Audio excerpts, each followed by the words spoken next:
Well, hello, all my amazingly beautiful zodiac family and friends. My name is Libra Empress, and this is another episode of Terror and Tarot with Libra Empress. Today we are going to be watching 2 Christmas horror stories animated. Without further ado, let's get started, shall we?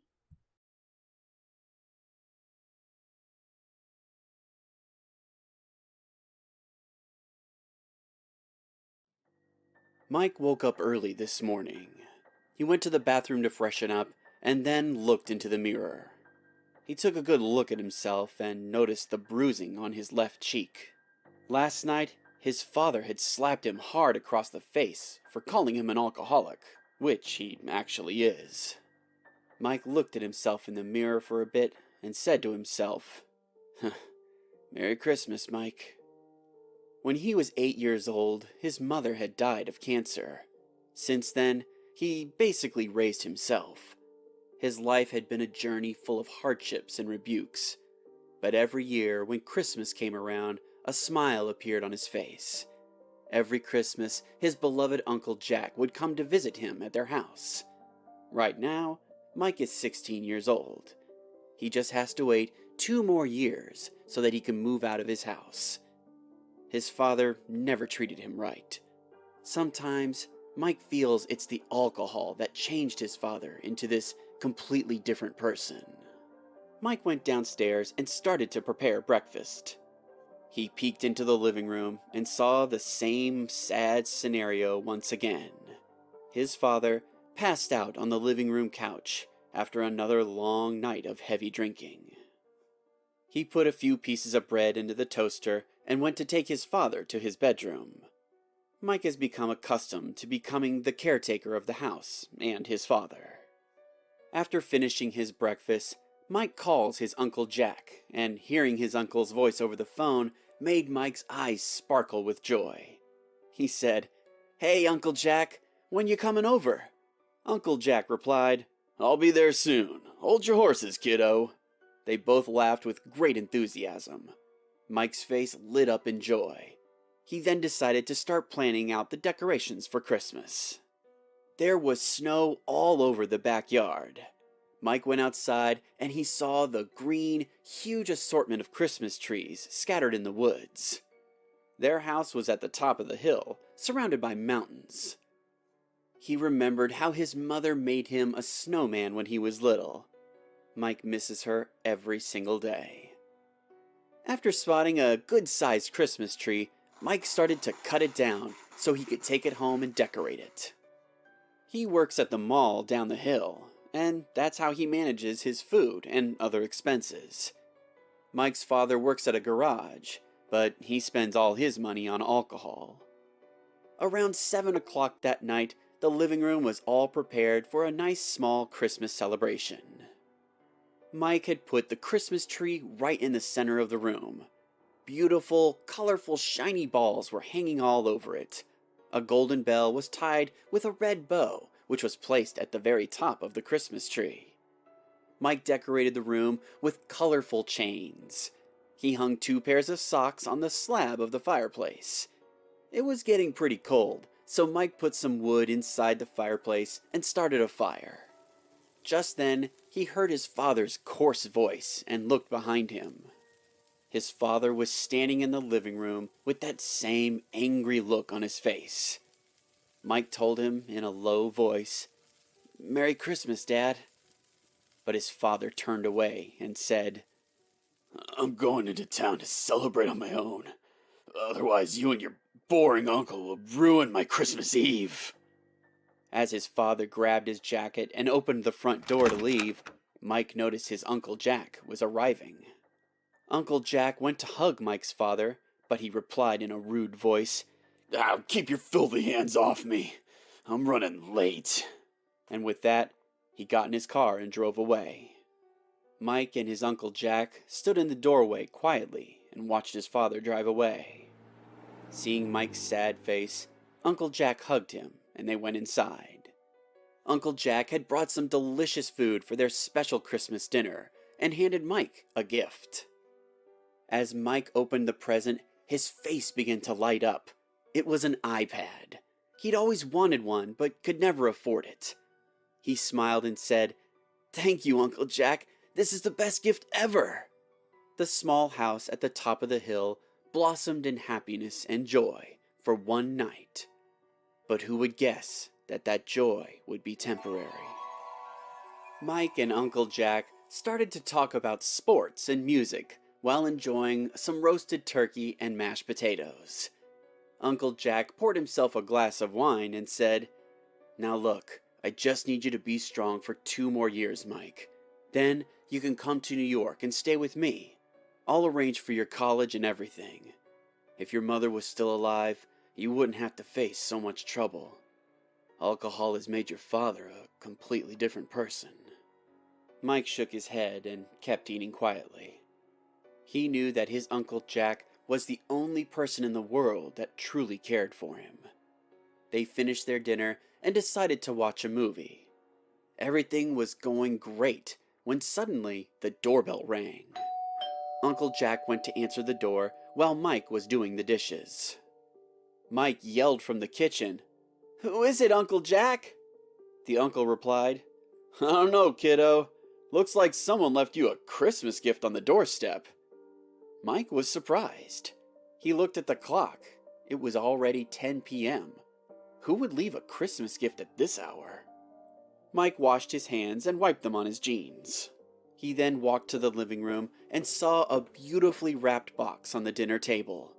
Uncle Jack gestured with his eyes and said in an excited voice, "Go on, open it." The box was wrapped with silver glittering paper and tied with a red satin strip. With curious eyes, Mike unboxed the gift. There were 3 more boxes inside. He took out the 3 boxes and realized there was something in each of them.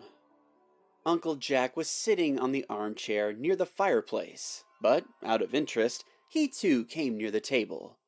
The 3 boxes were all different sizes. One was small, there was a middle-sized one, and the third was the biggest. Mike decided to open the little box first. What happened next changed Mike's life forever. Inside the box was an object kept inside of a zipped-up plastic bag. As Mike took the object out of the bag, Uncle Jack's wine glass fell to the ground and shattered. The object was a human ear.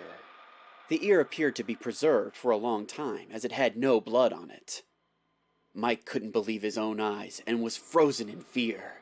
As his eyes went to the other 2 boxes, he then noticed there was a small note inside this box. With a shaking hand, he picked up the paper and read it. It said, "David Brown." Mike knew that name.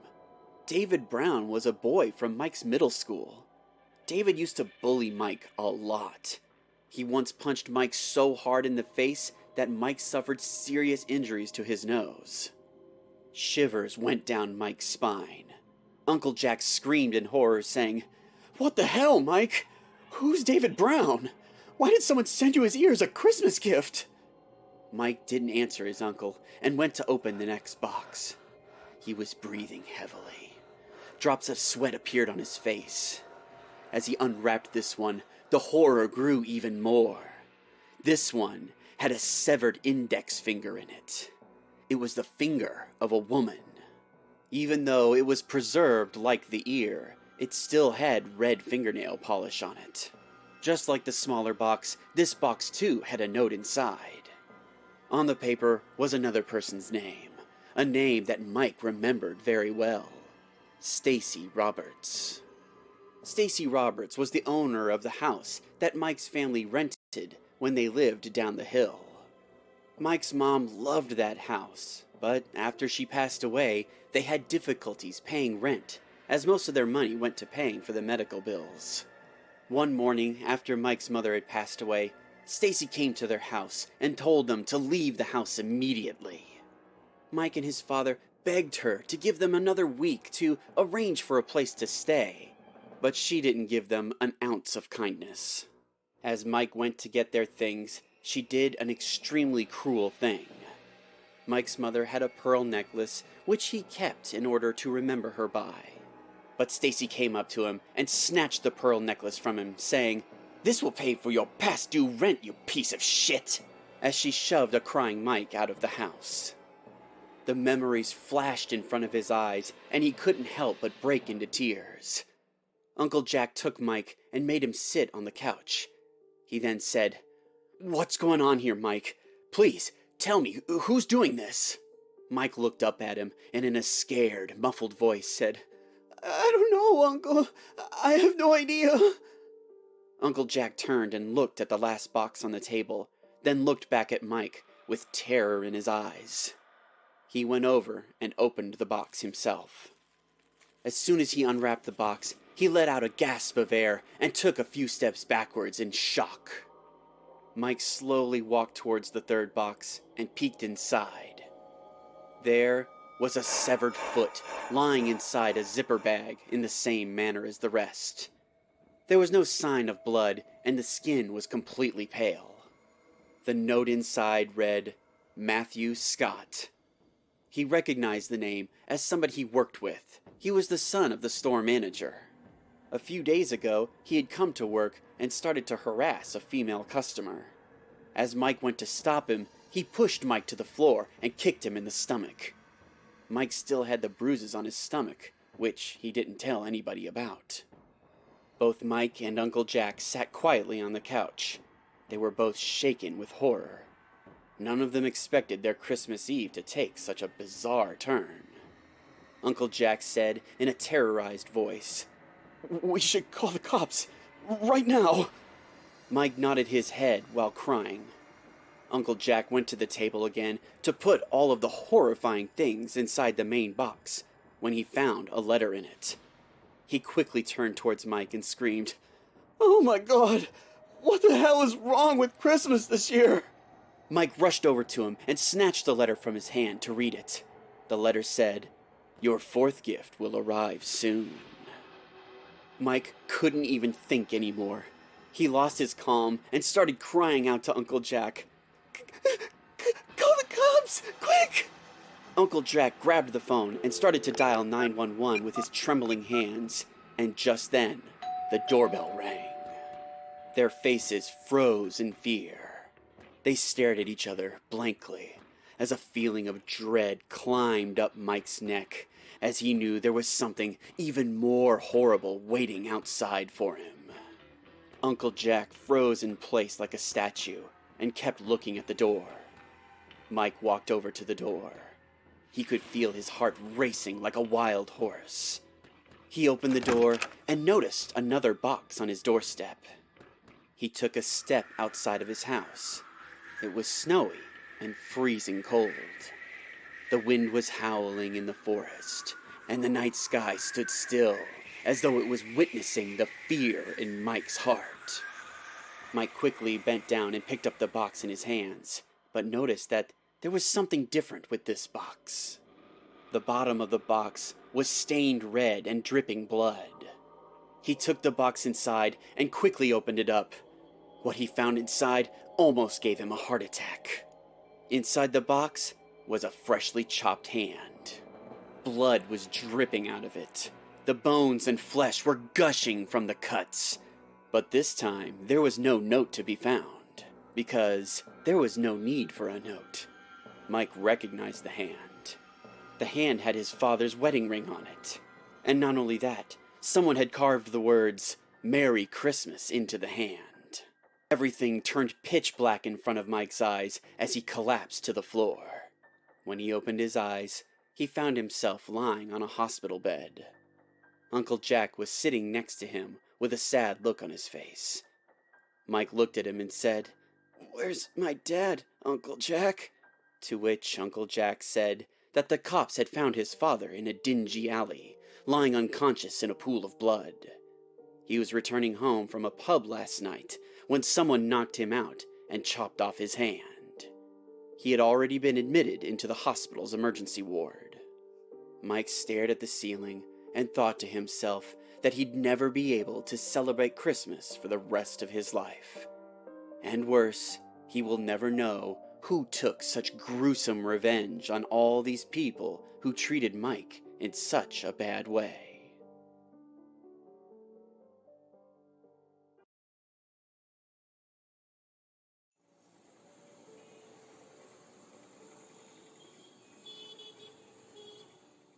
Lily picked up the phone and heard her mother's voice. "Your sister is already here. When are you coming?" Lily said in a comforting voice, "Mom, you know my shift ends at 6 p.m. I'll be home soon. Now stop calling me every minute." Missy heard her and said, "Christmas is the most exciting time of year. I wanted so long for the holidays to come." Lily smiled and started to finish her work. Lily works in a consumer service forum. Being a young, pretty woman, she's almost everybody's favorite around the workplace. Her coworker Missy is her all-time favorite companion at work. Everyone in the office was already in a mood for celebration. The office was decorated with all kinds of Christmas items, such as lights, stockings, garlands, hanging icicles, figurines, balls, stars, and much more. Almost all the employees were wearing a smile on their face. Lily was extremely excited about the holidays. After a long time, her sister had come to visit with her fiancé. Now, everyone was waiting for only Lily to arrive. They all would be leaving for Switzerland tomorrow. Clouds of happiness were waiting for Lily. After all, it's Christmas Eve. Lily finished typing her letters and went to submit them to her boss. After coming back to her desk, Missy came to her with an overly excited face. Lily smiled and asked, "Now what?" Missy blushed and said, "I just heard our boss discussing with the manager about distributing the Secret Santa gifts." "Oh, really? I thought we'd all grown out of that kind of a silly game," said Lily in a mocking tone. "Oh, come on, you can still grow up and receive Secret Santa gifts. You're such a spoil sport, Lily." Lily laughed and said, "Yeah, I know. You've got too many suitors in this office who are surely dying to give gifts to you." Missy laughed and replied, "That goes for you too, you social butterfly." Both of them started to chuckle in excitement. Every year, their office arranges this Secret Santa game. People who admire someone can give gifts to that person in secret. But no one can know who gave which gift to whom. Mostly it's chocolate or pieces of jewelry for the girls. Lily always gets them every Christmas. This year, it will be the same too. After lunch, everyone was called to the cafeteria, where the boss, Mr. Watson, wished everyone a Merry Christmas and announced that the Secret Santa gifts will be placed on everyone's desk during the lunch break. After returning from lunch, every employee will find their Christmas gifts on their desk. Missy and Lily went to get their lunch and discuss their holiday plans. Around 3:30, everyone had gotten back from lunch. It was the last day before the Christmas holidays, so the work pressure was quite a bit less. Generally, Lily happened to work till around 8 o'clock at night. As Lily reached her desk, she saw 5 or 6 gift boxes. Everyone was unboxing their gifts and wishing each other a Merry Christmas. Lily received chocolates and fancy jewelry, just like every year. She still had one box left to open when Missy came by her desk. Lily opened the box and got a real surprise. Inside, there was a heart-shaped diamond pendant. Missy said with dazzling eyes, "Wow, that's a little expensive for a Secret Santa gift. Someone must have a serious crush on you, Lily." And she started to laugh in that same old way. Lily held the pendant in her hand and said in a worried voice, "I don't know if I should take it or not. This is really expensive. Who would buy such a gift for me?" Missy peeked inside the gift box and said, "Look, there's a note inside it." Lily took the note and read it. "Would you like to have dinner with me for Christmas?" Lily started to blush like a teenager. Missy constantly pulled her leg. She had to admit she was enjoying the attention. Hence Lily said in an excited voice, "If I knew who my Secret Santa is, I would surely cancel all my plans just to have dinner with him." Missy and Lily started to laugh again. As time passed, everyone started to leave the office. People were finishing up their work as soon as they could and leaving for the holidays. Around 5:30, Missy came to bid goodbye to Lily. She wished her a happy holidays and left. The office was almost empty. Lily was almost done with all her work. There were just a few basic formalities left before she left for the holidays. She wrapped her things up and went to get a soda from the cafeteria before leaving. Just as she inserted her dollar bill and pressed the button on the soda machine, the entire office lost power. "Oh, God, not today." She turned on the flashlight on her phone and rushed to her desk. The entire area was empty. There was no one else on the office floor. Lily started to get very worried because the exit doors work on a card punching machine. Without electricity, only the security guards can help people to pass through the doors. She took up her bags and tried to call the security from the office phone. But it was Christmas Eve, and the phone kept ringing and no one answered. Lily looked down at her phone and saw that it only had 3% charge remaining. She felt like an idiot for not plugging her phone into a charger. Without wasting a single second, she called her mom. "Hello, Mom? I got stuck in the office," her mom said. "But you said you'd be done by 6, Lily," her mom replied in an angry tone.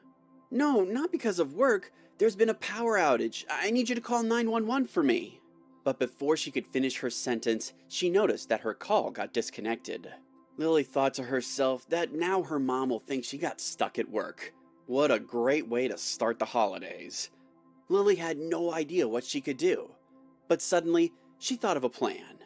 The maintenance department was kept downstairs. Someone would surely still be there. Without any delay, Lily ran down the stairs. The maintenance department was equally dark, just like upstairs. She couldn't see anything except the long, empty passage lying ahead of her. Lily was just about to start crying when she saw a flashlight coming towards her. She almost screamed in relief. "Hey! Oh, thank God!" A man came up to her with a flashlight. Lily had seen this guy earlier. He had only recently joined the workplace, but she had never talked to him. The guy was wearing glasses. He was a man of average height and had a simple face. He smiled in a shy manner and said, "Oh, I'm sorry if I've scared you. Actually, I was just about to leave when the power cut off, so I thought I'd check upstairs in case someone was still stuck there." Lily smiled and replied, "I'm just so relieved to see you. I thought I'd gotten stuck all alone inside this office when the power was out." The guy smiled and said, "Well, it's really lonely to be lonely." Lily nodded her head, hearing such a weird thing, and said, "I think we should call 911, because I think the office security people have left too." The guy said hesitantly, "Yes, I was just about to call them. By the way, I'm Alan. If you want to, we can wait this out in my cabin. I've lit some candles there." Lily started to walk with Alan to his cabin, and then she asked him, "So, what are your plans for this holiday?" To which Alan replied, "Right now, I'm just hoping to have dinner." As Lily stepped inside Alan's cabin, she got a surprise. There were 2 candles on his desk, and his cabin was nicely decorated too. Lily said in an impressive tone, "Wow, you did some good decorating. This cabin is so romantic." She noticed Alan get a bit shy. They both sat down, and Alan offered her some water. Lily took a sip and said, "Did you make the call?" Alan said in a hesitant voice, Yes, I was just going to." He then quickly picked up his phone and called 911 to report the entire situation and the power outage. Lily sat there quietly until Alan ended the phone call. After the phone call, Alan sat down in his chair and said, "Are you feeling hungry? I've got some spaghetti and meatballs with me." Lily felt a bit weird and said, "Why did you bring such heavy food? Weren't we all going to be leaving for the holidays today?" Alan started acting a bit awkward and said, "I don't know what I was thinking. I had just packed something to have in the office for today, but forgot to eat lunch and went out and grabbed some hot dogs." Then they started to both laugh awkwardly. Lily noticed Alan wasn't all that worried about getting stuck in the office during Christmas Eve. In fact, he was being quite casual about the whole matter. Lily asked Alan, "So, what did you get in your Secret Santa?" Alan sighed and said, "Oh, I don't think people really like me. Not everyone is as popular as you, right, Lily?" Lily smiled awkwardly at his comment and looked at the wall clock. It read 6:30. She was surprised to see that 911 was taking so much time to get help here. Suddenly, her eyes went to the paper lying on the desk. It was a note which had some basic office information scribbled on it. She recognized the handwriting. It was exactly like the handwriting from her secret Santa note today. A cold shiver went down her spine. She softly asked, Alan, if you don't mind, could you bring me some ice from the freezer in the cafeteria? I kind of bumped into my desk in the dark and hurt my knee. Alan immediately stood up with a smile on his face and said, Of course, anything you need. I'll be right back. As soon as Alan left, Lily sprinted over to his phone and opened it. Oh, thank God it wasn't password protected. She checked the call logs and discovered the dark truth. There was no record of a call going to 911. Alan hadn't called the cops. Drops of sweat started to appear on her forehead. She immediately called 911. Once the cop picked up, she said in a tensed voice, Hello, please help me. I've been trapped in an office by a guy. He's a psycho. I have no idea what he's up to. Please, come as soon as you can. Our office address is... But she couldn't finish her sentence because she heard a thud sound come from behind her. Her eyes froze in fear. She knew something horrible was about to happen. She slowly turned her head and saw Alan was standing at the doorway, looking fiercely at her. The ice bucket was lying on the floor. Alan's eyes looked fucking creepy. There was anger written all over his face. He said in a stuttering voice, You played me, huh? Can't trust you, women, at all. Why were you so hyped up to leave this office? You only said this afternoon that you would happily cancel all your plans just to have dinner with me. Lily took a few steps back and said in a frightened voice, I didn't mean it that way, Alan. I hardly know you. Listen, we should get out of this place. We can talk later and try to get to know each other first. She reached into her bag and took out the diamond pendant. She raised her hands towards Alan and said, You can keep this for now. It wouldn't be nice of me to take such an expensive gift. Alan started to laugh hysterically and then screamed at her in furious anger. Why? Because I'm not good enough for you? Lily was in tears. Her hands were shaking. She couldn't move her legs. Alan started to walk like a maniac and growl and scream. He kicked the glass door of his cabin so hard that the glass shattered with a loud noise. There was broken glass all over the floor. Lily screamed in fear and sat in the corner of the room. Alan looked at her and said in a spine-chilling voice, I can give you so much more than this stupid pendant. I can give you the best Christmas gift in the world. You want me to show you how much you matter to me, right? Fine, then. What Alan did next was completely unexpected. Lily didn't see it coming at all. Alan picked up broken glass from the floor and started to cut himself up. He started by slashing his wrists. Blood was pouring like a fountain onto the white floor. Lily kept screaming, seeing such a vicious sight. Then Alan brought out the ultimate horror that would curse Lily for the rest of her life. He steadied his eyes and stared directly at her and said, I loved you from the first day I saw you, Lily. I hoped that you would like me too, but I was never enough for anyone. Then he took the glass and sliced his throat in front of her. Lily screamed in horror and fainted to the floor.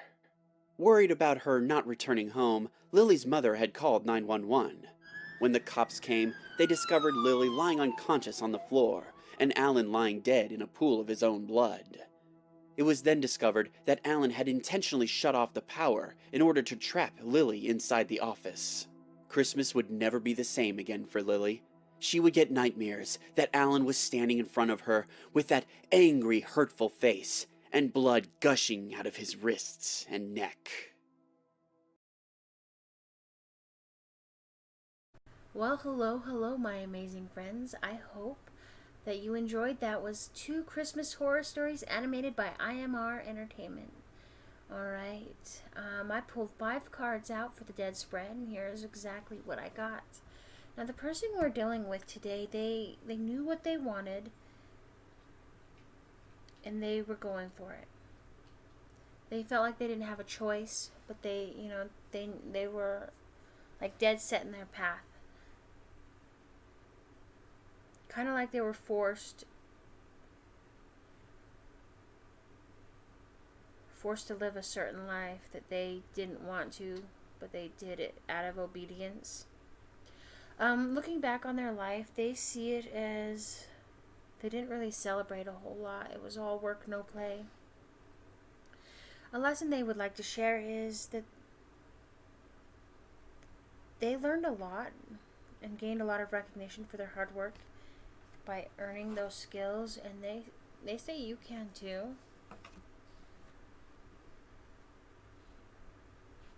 Something they wish they'd paid more attention to was the challenges of fighting for what was theirs. They were forced to do something they didn't want to do. That sounds terrible. Think of it like this.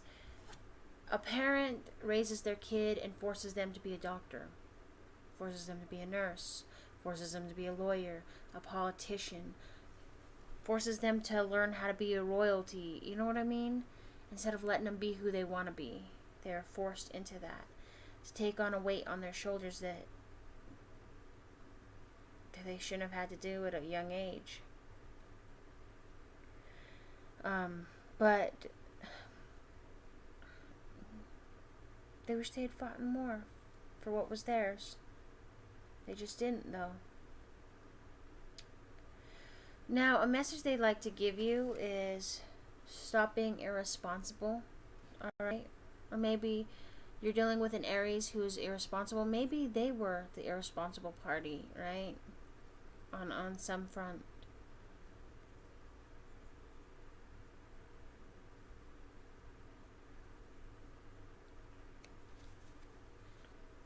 Someone's having issues with money, and they're being irresponsible.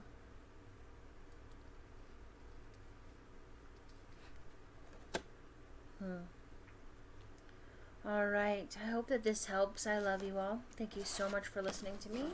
My name is Libra Empress. Please don't forget to hit like, subscribe, and share, and I will see you for next week's Tarot and Tarot with me, Libra Empress. Stay safe. Love you.